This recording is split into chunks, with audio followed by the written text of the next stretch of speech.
नमस्कार दोस्तों, मैं आपका दोस्त आपका होस्ट स्वागत करता हूं माइंड मोड स्टडी में, जहां मेहनत भी होगी और रिजल्ट भी निकलेगा।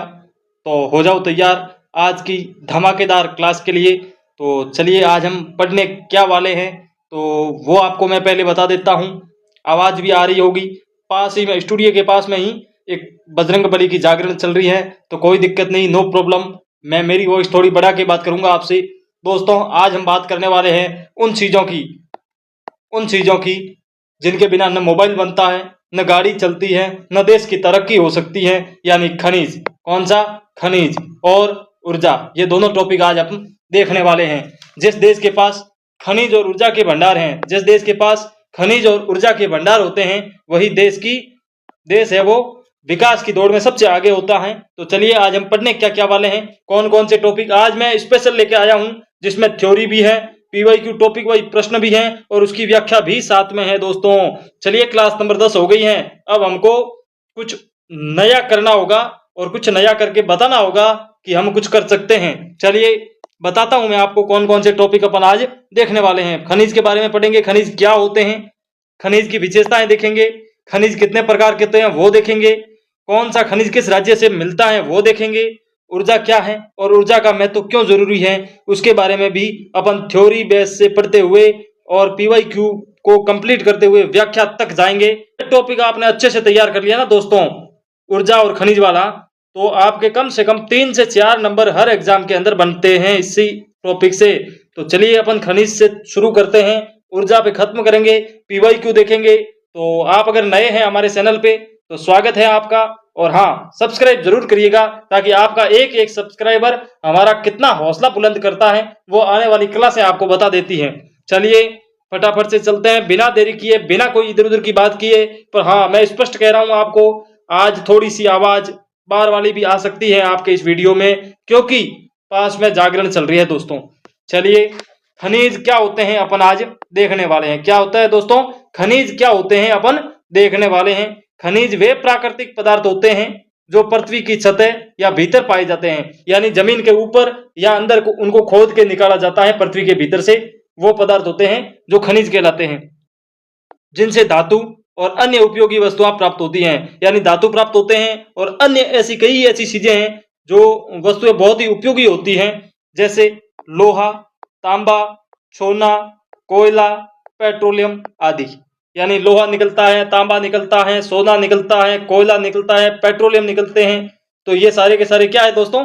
खनिज हैं। खनिज क्या होते हैं ये कॉन्सेप्ट आपके समझ में आ गया होगा। अगर एक लाइन में पूछे आपको कि खनिज क्या होते हैं तो आप स्पष्ट बोल देना और फटाफट से बता देना कि जो जमीन के ऊपर या भीतर सतह या भीतर से जो निकाली जाती है वो प्राकृतिक पदार्थ ही खनिज होते हैं। चलिए अपन आगे बढ़ते हैं। इनकी मुख्य विशेषताएं क्या है, किसकी? खनिज की। खनिज की विशेषताएं क्या है ये देखना चाहेंगे अपन।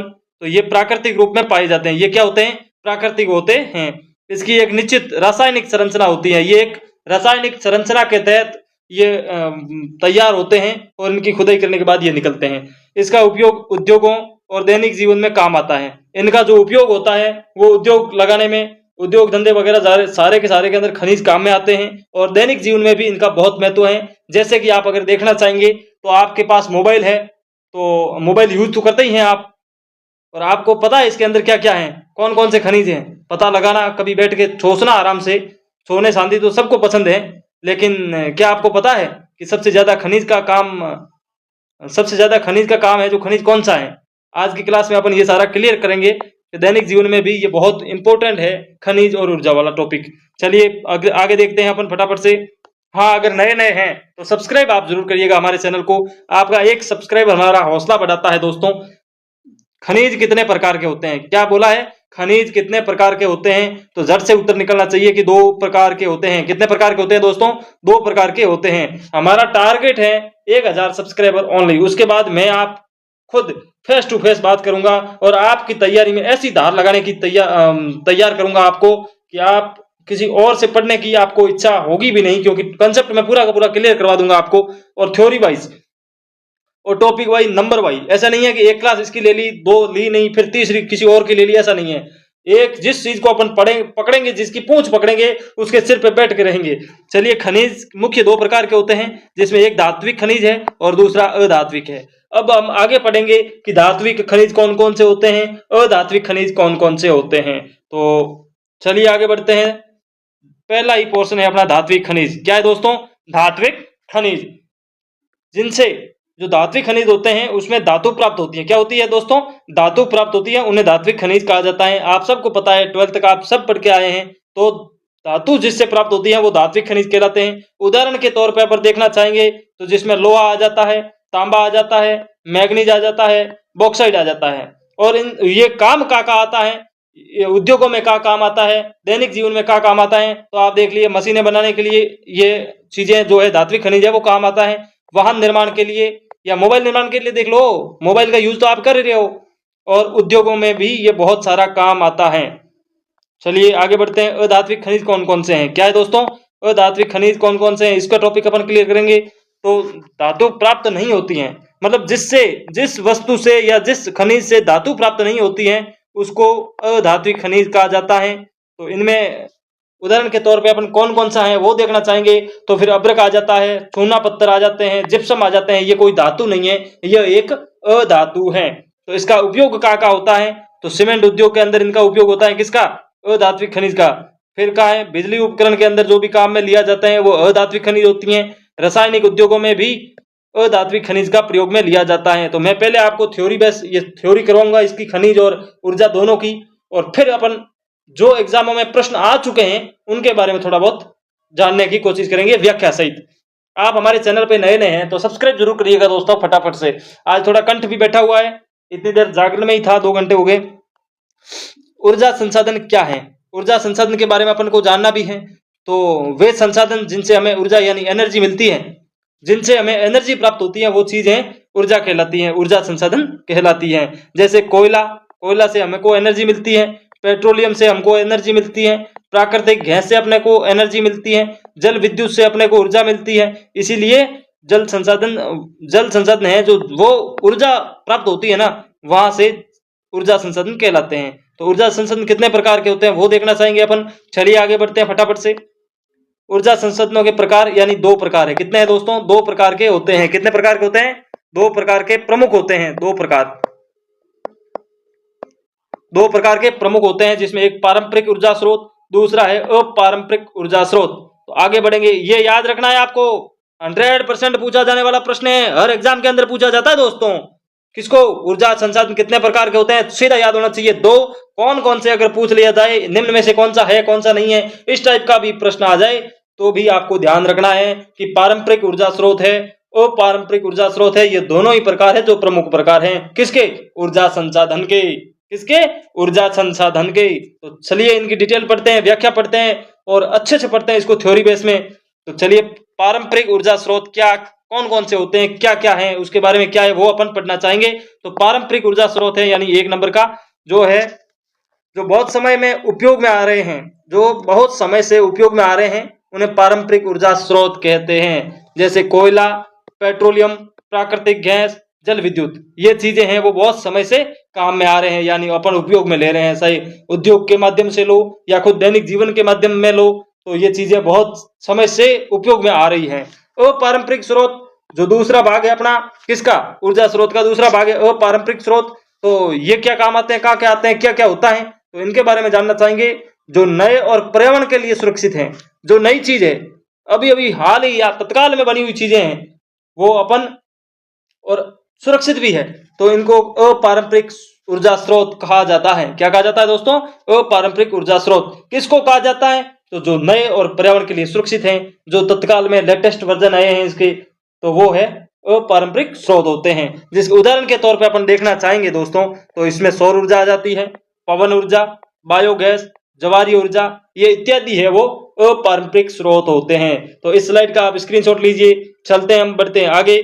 खनिज और ऊर्जा का महत्व क्या है वो देखेंगे अपन, क्योंकि मैंने आपको पहले ही बता दिया है फर्स्ट स्लाइड के अंदर कि हम क्या क्या पढ़ने वाले हैं और ये कितना इंपॉर्टेंट है वो भी मैंने आपको बता दिया है। तो बार बार मेरे को कहने की आवश्यकता नहीं होनी चाहिए, आप फटाफट से हमारे चैनल को सब्सक्राइब जरूर करिएगा। खनिज और ऊर्जा का महत्व क्या है वो महत्व हम पढ़ने वाले हैं। तो उसका पहला महत्व है उद्योगों के विकास में सहायक। किसमें? उद्योगों के विकास में सहायक, बिजली उत्पादन में उपयोग, परिवहन साधनों में उपयोग, देश की आर्थिक प्रगति में उपयोग, यानी महत्वपूर्ण। तो जिस देश के पास खनिज और ऊर्जा के भंडार होते हैं वही देश विकास की दौड़ में सबसे आगे होता है, वो है खनिज। ठीक है दोस्तों, आगे बढ़ते हैं अपन। खनिज क्या होते हैं?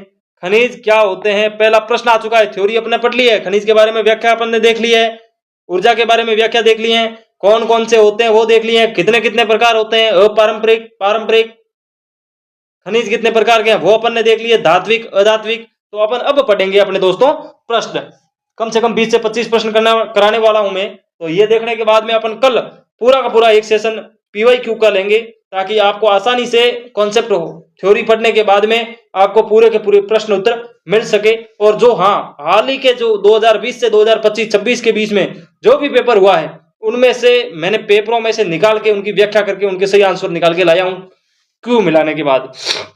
तो चलिए बढ़ते हैं पहले ही प्रश्न पे। खनिज क्या होते हैं, इसका आंसर आपको फटाफट से कमेंट बॉक्स में देना है। तो कृत्रिम पदार्थ, प्राकृतिक पदार्थ, गैस या द्रव्य, इसका सही आंसर क्या होगा ये फटाफट से आप कमेंट बॉक्स के अंदर लिखिए। तो इसका सही आंसर होगा दोस्तों प्राकृतिक पदार्थ होते हैं वही खनिज कहलाते हैं। अपनी पहली स्लाइड ही यही थी दोस्तों कि खनिज किसे कहते हैं, जो पृथ्वी की सतह या भीतर जो प्राकृतिक पदार्थ मिलते हैं उनको खनिज कहते हैं। तो ये पहले स्लाइड का ही अपना वो थ्योरी में बेस था, कॉन्सेप्ट था, वही पहला प्रश्न आ चुका है आपके। तो इसी तरह मैं आपको पढ़ाना चाहता हूं ताकि आपके बहुत ही अच्छे से क्लियर हो जाए। चलिए इसका सही आंसर हो गया प्राकृतिक पदार्थ। चलिए अगले प्रश्न पर, निम्न में से धात्विक खनिज कौन सा है, यानी ये खनिज पूछ रहा है धात्विक खनिज कौन सा है और अधात्विक कौन सा है। वो इसमें अगर यहाँ पूछ लिया जाता आपको अधात्विक खनिज कौन सा है तो आपको आंसर सही होना चाहिए था, और धात्विक खनिज के बारे में पूछ रहा है तो इनके बारे में भी आप फटाफट से आंसर दीजिए। निम्न में से धात्विक खनिज कौन सा है, तो क्या अब्रक है, चूना पत्थर है, लोहा है या जिप्सम है। अगर आप 12th आपने अच्छे से पढ़ी है तो फिर आपको ये कॉन्सेप्ट, ये प्रश्न करने में आपको कठिनाई नहीं आएगी। ये बहुत सीधा प्रश्न है, धात्विक खनिज कौन सा है, तो सीधा सा आंसर है दोस्तों लोहा। क्या है दोस्तों? लोहा। अब्रक, चूना पत्थर और जिप्सम ये तीनों क्या है? अधात्विक खनिज हैं। हम पीछे पढ़ के भी आए हैं, इसीलिए मैं आपको प्रश्न करवा रहा हूं ताकि आपका कॉन्सेप्ट क्लियर हो जाए, आपका ये चैप्टर क्लियर हो जाए, क्योंकि एग्जाम के अंदर ये बहुत महत्व रखता है। अगर साथियों अगर 2-2 नंबर के लिए तरसना पड़ रहा है ना, वही तो ये टॉपिक है। ये अगर 2-3 नंबर ये टॉपिक आपको अगर 20-25 मिनट का ये सेशन आपको अगर अच्छा लग रहा है, इसको आप याद कर रहे हैं, एग्जाम हॉल के अंदर आपके प्रश्न इनमें से सही हो रहे हैं, तो फिर दिक्कत क्या है। पढ़िए, बॉक्साइड किस धातु का अयस्क है, यानी बॉक्साइड किस धातु का अयस्क है। तांबा, एल्यूमिनियम, लोहा या सोना। सोना तो बहुत महंगा हो रखा है तो इसका अयस्क तो होगा ही कैसे दोस्तों। चलिए इसका बताइए, आप बताइए फटाफट से। ये जो बॉक्साइड है वो एल्यूमिनियम का धातु अयस्क है। चलिए अगले प्रश्न पर, भारत में कोयला का सबसे बड़ा उत्पादक राज्य कौन सा है। अपन ने वो भी देखे थे कौन कौन सा खनिज किस किस राज्य से मिलेंगे, वो हम और आगे देखेंगे अच्छे से किस राज्य से कौन सा मिलेगा। पहले इस प्रश्न का आंसर दीजिए, जो कोयला है वो सबसे बड़ा उत्पादक यानी सबसे ज्यादा कोयला किस राज्य से निकलता है। झारखंड, राजस्थान, पंजाब या केरल। फटाफट से इसका आंसर दीजिए आप। भारत में कोयला का सबसे बड़ा उत्पादक कौन सा राज्य करता है, झारखंड, राजस्थान, पंजाब या केरल। फटाफट से इसका आंसर दीजिए। तो कोयला सबसे ज्यादा निकालता है वो है झारखंड राज्य निकालता है। चलिए अगले प्रश्न पर, पेट्रोलियम को क्या कहा जाता है। पेट्रोलियम को क्या कहा जाता है, काला सोना, सफेद सोना, नीला सोना या लाल सोना। तो इसका फटाफट से आंसर दीजिए। इसका सही आंसर होगा काला सोना। सफेद सोना कपास को कहा जाता है दोस्तों, किसको, कपास को। फटाफट से थ्योरी बेस के चलते हुए प्रश्न उत्तर कर रहे हैं। थ्योरी अपन ने पीछे लिया है 5-7 स्लाइड में, बहुत ही अच्छे से समझाया आपको मैंने, और जो पूछा जा रहा है वो बताया, बिना फालतू की भीड़ मैंने इसके अंदर नहीं करी है। चलिए इसका सही आंसर अपने काला सोना। आगे चलते हैं, निम्न में से कौन सा अधात्विक खनिज है। अधात्विक खनिज कौन सा है, तांबा, लोहा, अभ्रक या मैग्नीज? इसका सही आंसर क्या होगा दोस्तों, फटाफट से आंसर कीजिए। मैग्नीज किसमें आएगा बताइए। ये एक धात्विक खनिज है। क्या है दोस्तों? धात्विक खनिज। इस प्रश्न के हिसाब से, इस लैंग्वेज के हिसाब से अपना प्रश्न सही होगा, वो होगा अभ्रक। क्या होगा दोस्तों? अभ्रक। चलिए आगे बढ़ते हैं। हाँ, अगर नए नए हैं तो हमारे चैनल को सब्सक्राइब जरूर करिएगा, ताकि आपका एक सब्सक्राइब हमारा कितना हौसला बुलंद करता है वो देखने योग्य होगा। सौर ऊर्जा किस प्रकार की ऊर्जा स्रोत है? यानी सौर ऊर्जा है वो किस प्रकार की ऊर्जा स्रोत है? पारंपरिक है, अपारंपरिक है, खनिज है या धात्विक है? किस प्रकार की ऊर्जा स्रोत है? तो ऊर्जा स्रोत के अंदर खनिज और धात्विक, ये दोनों तो कट हो गए आपके। अब इनमें से छांटना है आपको कि सही कौन सा है। सौर ऊर्जा किस प्रकार की ऊर्जा स्रोत है? ऊर्जा का स्रोत पारंपरिक स्रोत है या अपारंपरिक स्रोत है? तो ये दोस्तों हो गया अपारंपरिक स्रोत है। पारंपरिक स्रोत में कौन कौन से होते हैं दोस्तों, वो अपन ने पीछे पढ़ के भी आए हैं। तो वो होते हैं जो अपने बहुत समय से काम में आने वाली चीजें पारंपरिक है। नई और वर्तमान में जो भाई नई जनरेशन के हिसाब से जो चीजें स्रोत ऊर्जा के मिल रहे हैं वो है अपारंपरिक स्रोत। चलिए आगे बढ़ते हैं। पवन ऊर्जा किससे प्राप्त होती है? पवन ऊर्जा है जो किससे प्राप्त होती है? पानी से, हवा से, मिट्टी से या आग से? बहुत ही अच्छा प्रश्न है। और हाँ, स्टेनोग्राफर जो वैकेंसी है 2024 वाली, उसमें ये प्रश्न पूछा गया था। आपको ताज्जुब होगा कि इतने सरल सरल प्रश्न भी एग्जाम के अंदर आते हैं। हाँ आते हैं, आपको बस थोड़ा सा धैर्य रख के पढ़ना है। पवन ऊर्जा किससे प्राप्त होती है? पानी से, हवा से, मिट्टी से या आग से? फटाफट से बताइए। इसका सही आंसर होगा दोस्तों हवा से है जो पवन ऊर्जा प्राप्त होती है। चलिए अगले प्रश्न पर। निम्न में से कौन सा पारंपरिक ऊर्जा स्रोत है? क्या है? पारंपरिक ऊर्जा स्रोत कौन सा है? सौर ऊर्जा, पवन ऊर्जा, कोयला, बायोगैस? इसका सही आंसर आप तभी दे सकते हैं जब ये क्लास शुरू से आपने देखी है तो। सॉरी, सौर ऊर्जा, पवन ऊर्जा, कोयला या बायोगैस, निम्न में से पारंपरिक ऊर्जा स्रोत है? सही आंसर इसका होगा दोस्तों कोयला। जो बहुत समय पहले से चल रहे हैं वो पारंपरिक ऊर्जा स्रोत है, और जो नए नए हैं वो है अपारंपरिक। चलिए, भारत में पेट्रोलियम का प्रमुख कौन सा क्षेत्र है? यानी प्रमुख क्षेत्र है वो पेट्रोलियम के लिए कौन सा है? मुंबई हाई, दिल्ली, राय, जयपुर या भोपाल? कौन सा है इसका आंसर दोस्तों? फटाफट से आंसर दीजिए। क्वेश्चन संख्या 10 का, तो इसमें मुंबई हाई होगा दोस्तों। कौन सा होगा? मुंबई हाई होगा। चलिए अगले प्रश्न पर। जल विद्युत किससे बनती है? जल विद्युत है वो किससे बनती है? हवा से, पानी से, सूर्य से या कोयला से? कोयला से जल विद्युत नहीं बनती है। हवा से भी पवन ऊर्जा बनती है, ये जल विद्युत नहीं बनती है। तो अब दो रहे हैं, सूर्य से सौर ऊर्जा प्राप्त होती है। तो ये पीछे अपने बचा है पानी। तो ये इस टाइप से ये प्रश्न भी आया हुआ है दोस्तों। ये छात्रावास अधीक्षक जो प्रश्न पेपर हुआ था 2024 में, उसमें ये पूछा गया था। कितने शानदार शानदार प्रश्न आ रहे हैं। आपको बस थोड़ा बहुत तैयारी करना है, थोड़ा बहुत। अगर आप कॉन्सेप्ट को अच्छे से क्लियर कर लेंगे ना, सिंपल लैंग्वेज में, आपको जो भाषा आ रही है, आपको जिससे समझ में आ रहा है उससे पढ़िए ना। कहाँ जरूरी है आपको कठिन भाषाएं पढ़ने की। चलिए अगले प्रश्न पर चलते हैं। निम्न में से कौन सा नवीनीकरण ऊर्जा स्रोत है? नवीनीकरण यानी अपारंपरिक ऊर्जा स्रोत, पेट्रोलियम, कोयला, सौर ऊर्जा या प्राकृतिक गैस? इसका सही आंसर क्या होगा दोस्तों? इसका होगा सौर ऊर्जा। क्या होगा दोस्तों? सौर ऊर्जा। फटाफट से आगे चलिए। कोयला मुख्य रूप से किसमें काम में आता है? मतलब कोयला का काम आता है? कोयला आग लगाने में आता होगा? नहीं यार, ऐसे थोड़ी है। कोयला मुख्य रूप से किसमें काम आता है? बिजली उत्पादन, खेती, कपड़ा बनाना या कागज बनाना? तो इसका सही आंसर होगा दोस्तों बिजली बनाने में। बिजली उत्पादन की जाती है कोयले से। ठीक है दोस्तों, चलिए आगे बढ़ते हैं। खेती से कोयला होगा नहीं भाई, खेती से कोयला होगा नहीं, या कोयले से खेती तो होगी नहीं। कपड़ा भी कोयले से बनेगा नहीं, और कागज भी कोयले से बनेगा नहीं। तो बिजली उत्पादन ही होगी दोस्तों। चलिए आगे बढ़ते हैं। भारत में लौह अयस्क का प्रमुख क्षेत्र, मतलब सबसे ज्यादा लौह अयस्क भारत में कहाँ निकाला जाता है? भारत में कहाँ निकाला जाता है उसका भी अपन बहस पढ़ेंगे आगे, इसी क्लास में पढ़ेंगे। परंतु इन ऑप्शनों में से सबसे ज्यादा कहाँ निकलता है? उड़ीसा में, पंजाब में, हरियाणा में या केरल में?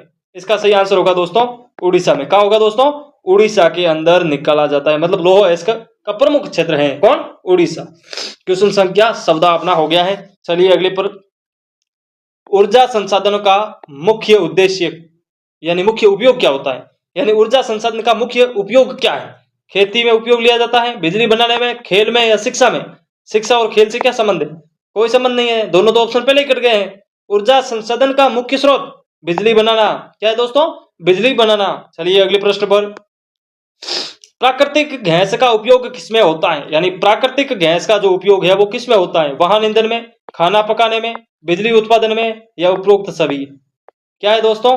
उपरोक्त सभी है। यानी प्राकृतिक गैस है वो वाहन भी चलते हैं इनसे, खाना भी पकाने में काम में आता है और बिजली भी उत्पादन ये करता है। चलिए अगले प्रश्न पर, खनिज कहाँ पाए जाते हैं? खनिज हवा में पाए जाते हैं? हो सकता है उड़ते होंगे, पृथ्वी की सतह और अंदर। हाँ, यही तो प्रश्न है एक बार पढ़ने से। अब मैं भी यही चाहता हूं कि आपका टाइम खराब नहीं हो, फटाफट से आंसर के उत्तर मिल जाए और आगे चले, आपके ये कॉन्सेप्ट क्लियर हो, अगली क्लास पे जाए। तो खनिज कहाँ मिलते हैं? पृथ्वी की सतह या पृथ्वी के अंदर, यानी खोदने पर या धरती के ऊपर मिलते हैं। चलिए, भारत में सबसे अधिक सौर ऊर्जा किस क्षेत्र में मिलती है? भारत में सौर ऊर्जा, यानी राजस्थान अग्रणी है इसमें, और भारत में टॉप कर रहा है राजस्थान, तो इसका आंसर क्या होगा दोस्तों? राजस्थान होगा। चलिए आगे बढ़ते हैं, निम्नलिखित में से एक सब संसाधन नहीं है, यानी उप संसाधन नहीं है। इसका आंसर क्या है? सब, यानी उप। सब होता है एसयूबी में, सब भी होता है और उप भी होता है। उप संसाधन नहीं है। उप संसाधन कौन सा? कोयला नहीं है, पेट्रोल नहीं है, खनिज पदार्थ नहीं है, या पौधे नहीं है। इसका सही आंसर क्या होगा दोस्तों? क्वेश्चन संख्या 19 का खनिज पदार्थ है वो एक उप संसाधन नहीं है। खनिज पदार्थ तो सारे जो कोयला, पेट्रोल, वो सारे के सारे मिलके खनिज पदार्थ में ही आते हैं, इसलिए वो एक उप संसाधन नहीं है, वो प्योर संसाधन है।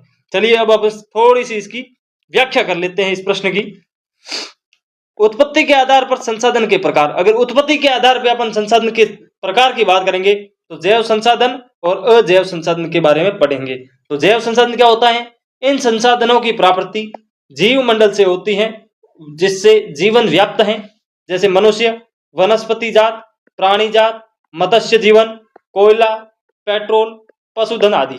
ये क्या होते हैं? जैव संसाधन। अजैव कौन कौन से होते हैं उसके बारे में भी थोड़ा पढ़ लेते हैं। वे सारे संसाधन जो निर्जीव वस्तुओं से बने होते हैं अजैव संसाधन कहलाते हैं, जैसे चट्टाने हैं, रत्न है, धातु है, पहाड़ है, पर्वत है, तालाब है, नाडी है, सड़क है, इस टाइप के ये सारे सारे अजैव संसाधन हैं और वो मानव जीवन के अंदर काम में आती है। चलिए अगले प्रश्न पर, लोहा जिसे प्राप्त किया जाता है वो है, लोहा किसे प्राप्त किया जाता है? किससे प्राप्त किया जाता है लोहा? सोने के पठार से, पिच ब्लेड से, मैग्नीजाइट से, या हेमेटाइट से? लोहा जिसे प्राप्त किया जाता है वह है क्वेश्चन संख्या 20। फटाफट से आंसर दीजिए इसका, जो है हेमेटाइट। इसका सही आंसर क्या है दोस्तों? हेमेटाइट है। क्या है दोस्तों? हेमेटाइट इसका सही आंसर है, जिसे लोहा प्राप्त किया जाता है हेमेटाइट से। चलिए अगले प्रश्न पर, भारत में पाए जाने वाले लोग अधिकांश किस किस्म का है? भारत में पाए जाने वाले लोग नहीं है यार, यहाँ लोहा है, टीम ने या बंदे ने गलत कर दिया। भारत में जो अधिकांश लोहा पाया जाता है वो कौन सी किस्म का है? हेमेटाइट, मैग्नेटाइट, लिग्नोटाइट, या सिडेराइट? इसका सही आंसर क्या है दोस्तों? इसका सही आंसर है हेमेटाइट, जो भारत के अंदर सर्वाधिक पाया जाता है। और हेमेटाइट कहाँ पाया जाता है सर्वाधिक? अगर राज्य का पूछ ले, आपको स्टेट का पूछ ले, तो उड़ीसा और झारखंड में सर्वाधिक पाया जाता है। चलिए अगले प्रश्न पर, लोहे का शुद्ध रूप क्या है? लोहे का जो शुद्ध रूप होता है वो क्या है? ढलवा लोहा, इस्पात, कच्चा लोहा, या पिटवा लोहा? क्या है दोस्तों? पिटवा लोहा। तो इसका सही आंसर क्या होगा दोस्तों? इसका सही आंसर होगा पिटवा लोहा है, जो Fe का शुद्धतम उपयोग है या शुद्धतम रूप है, वो लोहे का शुद्ध रूप है पिटवा लोहा। चलिए अगले प्रश्न पर अपन अब थ्योरी पढ़ेंगे आगे। ओडिशा और झारखंड लौह अयस्क पट्टी, यानी भारत के अंदर प्रमुख 4 पट्टियां हैं। कितनी पट्टियां हैं दोस्तों? 4 पट्टियां हैं। कितनी पट्टियां हैं? 4 पट्टियां हैं। कितनी? 4 पट्टियां हैं। और चारों की व्याख्या हम अच्छे तरीके से पढ़ेंगे। पट्टियां कितनी है? 4 पट्टियां हैं। ओडिशा झारखंड लौह अयस्क पट्टी, जो भारत की सबसे बड़ी लौह अयस्क पट्टी। अगर आपको पूछ लिया जाए प्रश्न एग्जाम के अंदर कि भारत में सबसे बड़ी लौह अयस्क पट्टी कौन सी पट्टी है, तो आपको बिना सोचे समझे उत्तर देना है ओडिशा झारखंड लौह अयस्क पट्टी। तो इसमें प्रमुख खदानें कौन कौन सी हैं? तो इसमें अगर खाने पूछ ले आपको, जहाँ कोयले की खुदाई की जाती है, इस पदार्थों की अयस्क की जो है वो खुदाई की जाती है, तो वो खदानें प्रमुखता से हैं, वो है मयूरभंज, कयोझर है जो उड़ीसा के अंदर है, सिंह भूमि है। ये क्या है दोस्तों? सिंह भूमि है। वो कहाँ है? झारखंड में स्थित है। यहाँ उच्च गुणवत्ता का हेमेटाइट लौह अयस्क मिलता है। मैंने आपको पहले ही बताया था कि सर्वाधिक कहाँ मिलता है? झारखंड में। कौन सा? हेमेटाइट। कौन कौन सी खदानों से? मयूरभंज और कयोंझर और सिंहभूमि। कहाँ है? सिंहभूमि। यह अयस्क टाटा स्टील, बोकारे, राउरकेला जैसे बड़े इस्पात संयंत्रों में से आपूर्ति करता है। यह जो यहाँ से खदानों से जो लोहा निकलता है हेमेटाइट, वो बोकरो है, टाटा स्टील है, राउरकेला है, जैसे बड़े बड़े जो औद्योगिक फैक्ट्रियां हैं जिसको बोल सकते हैं इस्पात संयंत्र बनाने के लिए, तो उसमें यह आपूर्ति वहां से होती है। चलिए आगे बढ़ते हैं। दूसरी अपने पट्टी है दुर्ग बस्तर चंद्रपुर पट्टी। कौन सी? दुर्ग बस्तर चंद्रपुर पट्टी। तो ये है कहाँ? तो छत्तीसगढ़ में है। कहाँ है दोस्तों? छत्तीसगढ़ में। याद रखना होगा आपको, ये चीज बहुत इंपॉर्टेंट है। अगर आपको सीधा पूछ लिया जाए कि दुर्ग बस्तर चंद्रपुर पट्टी कहाँ पाई जाती है, तो आपका पहला ही और दिमाग में मतलब पलक झपकते ही पता लगना चाहिए कि छत्तीसगढ़ में है। ये पट्टी छत्तीसगढ़ और महाराष्ट्र में स्थित है। प्रमुख क्षेत्र कौन से हैं? तो दुर्ग बस्तर छत्तीसगढ़ में पड़ता है और चंद्रपुर महाराष्ट्र के अंदर पड़ता है। यहाँ प्रसिद्ध खदान है जो दल्ली राजहरा। क्या है? अगर आप शॉर्ट में याद रखना चाहो तो दल्ली पहले कर दो अलग से, राज अलग कर दो और हरा अलग कर दो, आपको हमेशा याद रह जाएगा दल्ली राजहरा। कौन सा? दल्ली राजहरा। दल्ली राजहरा क्या होता है? दल्ली राजहरा में दुर्ग बस्तर चंद्रपुर पट्टी जो छत्तीसगढ़ और महाराष्ट्र की है, और वहां पे कोयला की खदान मिलती है, वो सबसे प्रसिद्ध खदान है वो दल्ली राजहरा है। कौन सी है? दल्ली राजहरा है। चलिए अपन 3 नंबर की जो पट्टी है वो पढ़ते हैं। बेल्लारी चित्रदुर्ग चिकमंगलूर पट्टी। चिकमंगलूर पट्टी। तो सही आंसर क्या? इसकी थ्योरी देख लेते हैं। बेल्लारी चित्रदुर्ग चिकमंगलूर पट्टी। बेल्लारी का अपन देखना चाहेंगे। बेल्लारी चित्रदुर्ग और चिकमंगलूर पट्टी है, यह कर्नाटक में स्थित है। कहां पर स्थित है दोस्तों? कर्नाटक में यह पट्टी लोह अयस्क की जो पट्टी है वो प्रसिद्ध है, स्थित है। प्रमुख इसके केंद्र हैं तो अपन ने पहले ही पढ़ लिए हैं कि बेल्लारी चित्रदुर्ग और चिकमंगलूर। तो ये वाले हैं बेल्लारी चित्रदुर्ग और चिकमंगलूर। चिकमंगलूर चिकमंगलूर चिकमंगलूर याद कर लो, अंगुलियां पे नाचनी चाहिए ये आपके खनिज वाली और ऊर्जा वाली क्लास। इसका सबसे प्रमुख जो केंद्र है खदान का वो है कुद्रेमुख। क्या है? कुद्रेमुख। याद कर लो दोस्तों, याद कर लो, कैसे भी करके आपको याद करनी है। कुद्रेमुख कहो, कुद्रीमुख कहो, कुद्रमुख कहो, कैसे भी कह के आपको याद रखनी है। अगर आपको स्पष्ट पूछ लिया जाए कि बेल्लारी चित्रदुर्ग चिकमंगलूर की प्रमुख या प्रसिद्ध खदान कौन सी है, तो कुद्रेमुख है। कौन सी है दोस्तों? कुद्रेमुख है। कहां पर स्थित है? कर्नाटक में स्थित है। चलिए आगे बढ़ते हैं। चौथी पट्टी देखते हैं अपन कौन कौन सी पट्टी है। महाराष्ट्र गोवा पट्टी। यह सबसे सीधी और सबसे नवीनतम जो है वो महाराष्ट्र गोवा पट्टी है। पट्टी गोवा और महाराष्ट्र में स्थित है। यह लोह अयस्क अधिकतर निर्यात किया जाता है। यहाँ से जो लोह अयस्क निकलते हैं खुदान में वो सर्वाधिक निर्यात किया जाता है। चलिए आगे बढ़ते हैं। भारत में लोह अयस्क मुख्यतः ओडिशा, झारखंड, छत्तीसगढ़, महाराष्ट्र, कर्नाटक, गोवा क्षेत्रों में पाया जाता है। इसे इस्पात है उद्योग की रीढ़ हड्डी कहा जाता है। इस्पात के उद्योग की रीढ़ की हड्डी कहा जाता है। जिस देश में स्पष्ट कहा गया है, कईयों ने कहा है, भविष्य में कई आएंगे कहने के लिए, मैं भी यही कह रहा हूं, आप भी यही सोच रहे होंगे कि जिस देश के पास खनिज और ऊर्जा के अंदर भंडार होते हैं वो देश विकास की दौड़ में सबसे आगे होता है। आप मानते हो कि नहीं मानते हो, कमेंट करके बताइएगा। और हाँ, ये अपना लास्ट टॉपिक था। अब कल अपन पढ़ने वाले हैं इसके और PYQ, जो ये पहले एग्जाम में आए हुए प्रश्न हैं वो अपन ने पढ़े हैं। जो पहले आए हुए प्रश्न थे वो अपन ने पढ़े हैं। और हाँ, और भी आए हुए प्रश्न पीछे छूट रहे हैं। 50 के आसपास क्वेश्चन जो 5 साल के अंदर पेपर में छपे हैं, अलग अलग पेपरों में, जो EORO से लेके फर्स्ट ग्रेड से लेके सेकंड ग्रेड, थर्ड ग्रेड, और जिन जिन में ये खनिज वाला टॉपिक लगता था, रीट, पटवार, CET, LDC, वीडियो, इन सब में से मैं निकाल के लाया हूं। और अगली क्लास में आपका ये चैप्टर क्लियर हो जाएगा, खनिज और ऊर्जा वाला। और परसों यानी कल का दिन छोड़ के फिर परसों अपने कौन सी क्लास लेनी है उसके लिए भी कमेंट कर देना। आपको जिसकी पहले आवश्यकता होगी मैं उसकी पूर्ति पहले कर देता हूं। और हाँ, अगर नहीं है तो फिर मैं कंटिन्यू चल ही रहा हूं। चलिए, धन्यवाद। आपका वापस आपका दोस्त, आपका होस्ट स्वागत करता है माइंड मोड स्टडी में, जहां मेहनत भी होगी और रिजल्ट भी निकलेगा। तो हो जाओ तैयार कल की क्लास के लिए। थैंक यू, धन्यवाद, जय हिंद।